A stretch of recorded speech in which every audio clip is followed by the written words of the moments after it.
عام الفیل۔ اسلامی تاریخ میں یہ سال بہت ہی اہمیت رکھتا ہے۔ یہ سال 570 عیسوی کا ہے۔ اسی سال مکہ مکرمہ میں حضرت محمد صلی اللہ علیہ وسلم کی ولادت بسعادت ہوئی۔ ان کے والد محترم وفات پائے اور کعبہ پر حملے کا واقعہ پیش آیا۔ عام الفیل کا مطلب ہے کہ ہاتھی والا سال۔ عام الفیل یا ہاتھی والے سال کا ذکر قرآن میں سورۃ الفیل میں ہے۔ اس سال حبشہ کے مقرر کردہ یمن کے گورنر ابرہہ نے مکہ پر حملہ کیا۔ اس نے اصل میں صنعا کے شہر میں ایک کلیسا یعنی چرچ تعمیر کروایا۔ چونکہ وہ مسیحی تھا اس لیے وہ چاہتا تھا کہ عرب مکہ جانے کی بجائے اس کلیسا کو مرکز بنائے۔ جب یہ ممکن نہ ہوا تو اس نے کعبہ کو تباہ کرنے کی ٹھان لی۔ اس کے لشکر میں سینکڑوں ہاتھی شامل تھے۔ یہ بات بھی کہی جاتی ہے کہ ابرہہ نے کعبہ کو ڈھانے کا ارادہ بس بھی جنون میں نہیں کیا تھا، بلکہ اس کی پشت پر کھڑی اس وقت کی مسیحی برادری کو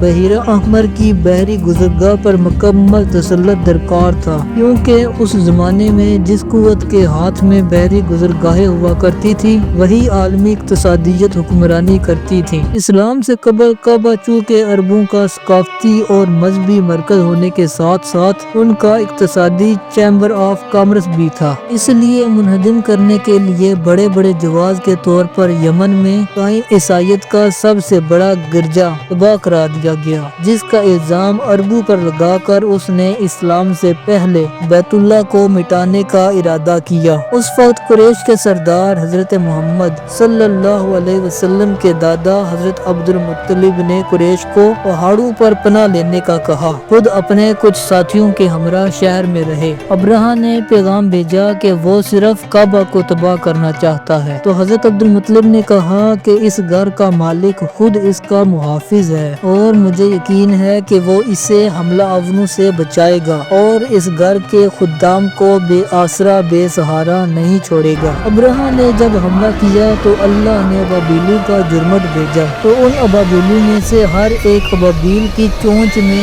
ایک کنکری تھی۔ جب وہ مکہ پہنچی تو انہوں نے پہلے مکہ کا طواف کیا، پھر وہ ابرہہ کے لشکر کی طرف بڑھی اور لشکر کے اوپر جا کر کنکریاں پھینکی۔ وہ کنکری جس آدمی کو بھی لگتی وہ وہی تڑپ تڑپ کر مر جاتا۔ ان کنکریوں نے ابرہہ کے لشکر کو تباہ کر دیا۔